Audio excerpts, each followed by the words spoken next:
like 100% American, or it can be, because you have some Gambian Americans too. Yes. Are you responsible to protect them as well? Absolutely, and I should say, once you're an American, you're 100% American. Okay. You know, we don't make a distinction. A Gambian American, a person who grew up in Gambia, but once they have U.S. citizenship, they are 100% American, and it's our job to protect their interests as And well. if they're born in America with Gambian parents, they're still 100% American. Absolutely. Yeah, but it has been said that they are not 100% Americans because there are certain jobs that they cannot do in America. Like they cannot hold maybe political office because their parents are not Americans. There's a very limited number of positions. I think the president is one, where you have to be born in the United States to become president. But otherwise, once you're an American, you are an American citizen. And I sometimes make that point to our clients. Don't ever let anyone step on your rights. Once you're an American all the way. And the other part of your job is to issue visas, That's right. which is one that could be. How do you like that one? I like it. It's challenging, and it's got its ups and downs, but it's rewarding work and it's important work. It's important to you, but does the U.S. set a quota, like the number of visas that should be given to people from different countries? No. Like for instance, in Gambia, do you have that? Like you said, you were in Japan, Tokyo, Yes. where 70,000 visas were given a year. Do you have a quota for Gambia? No, we don't. There are no quotas for so-called non-immigrant visas. Non-immigrant visa means temporary travel. A travel for a business trip, visiting family, studying in the United States. There are no quotas on these kinds of visas. And any legitimate traveler, we want to give them a visa. That's why we're there. And facilitating legitimate travel, travel where the person goes, comes back, it's good for us, it's good for the Gambia, and we want to make sure those people get visas. It's positive for your economy, it's positive for our economy. And over the years, actually, there's a very strong ties between the Gambia and America based on Gambians who've been going back and forth. And there are vibrant Gambian communities in places like Seattle, Maryland, and Atlanta. So making sure to facilitate that travel, anyone who is qualified for a visa, we'll give them a visa, and there is no quota. So what does it take for somebody to be qualified for a visa? For instance, if it is a student visa, you have to have a school in the U.S. and get a good bank statement. But sometimes people have all of this and they're still denied a visa. That's an excellent question, and it's a complicated answer, but I'll try to break it down into the most simple parts of it. And there are 5 things I want to talk about in terms of qualifying for a visa. Okay? The first of them, and probably the most important thing people focus on, is financial ties. You have to have adequate financial ties to make you want to come back to the Gambia. So let's talk about what are financial ties. This is things like your bank account, your salary, real estate, and other things that you have that give you a financial background. But a lot of people think there's some sort of magic number. If I make this much money, if I have this much in my bank statement, they think that's enough to get them to the United States. But that's not how we look at it. For example, you could have a Gambian who's making, say, a monthly salary of 6,000 dolasis. It's an excellent salary. You have to work hard to get to that level in the Gambia. It's professional work, and we respect that. At the same time, in the United States, minimum wage jobs that pay the minimum, are going to pay much more than that. So in this way, financial ties can be difficult. You can see yourself as having excellent financial ties in the Gambian context. In the American context, they can be weaker. And so the second thing is social ties.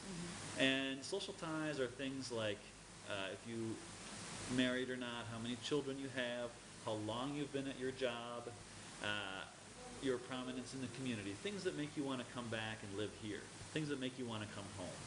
And social ties are very important.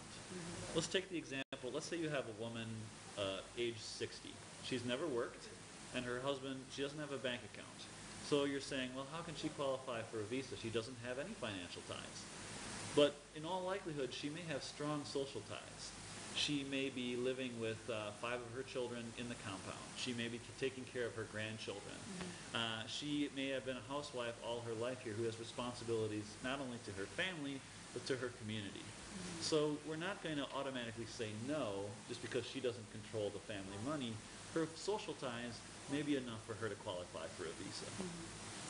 Yeah, you talked about financial ties, and you use an example where somebody gets paid $6,000 here. But sometimes what it is, if you get $6,000, you know you have to eat from that $6,000 every month. You have to buy a bag of rice and take care of the family, pay school fees and stuff like that. But then when you're ready to go get that visa, and there's not much money left, you know, as to the balance. Yes.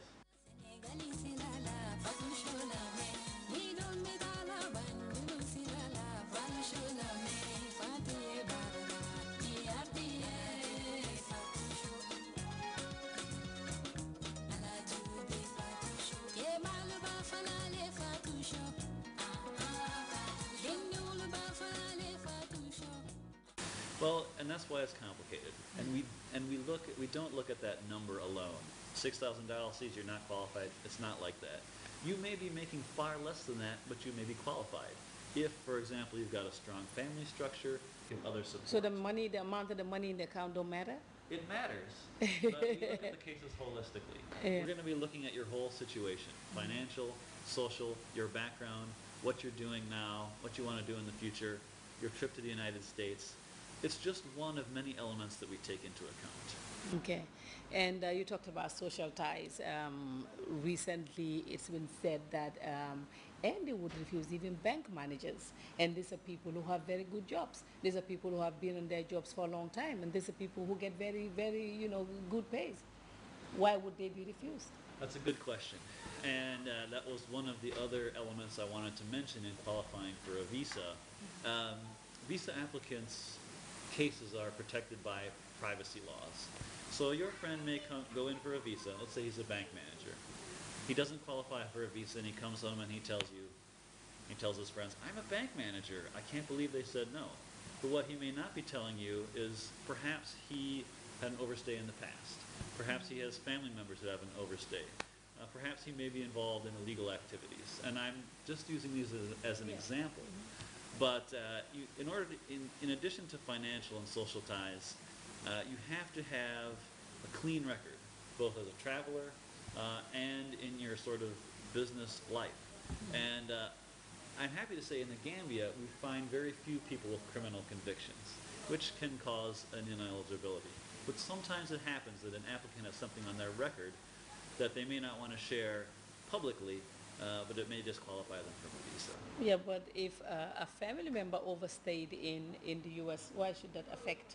Absolutely, and that's well said, right? You are not your brother's keeper. So, but it's one of those points we look at. As we talked about, it's not just about the salary. It's not just about your social ties.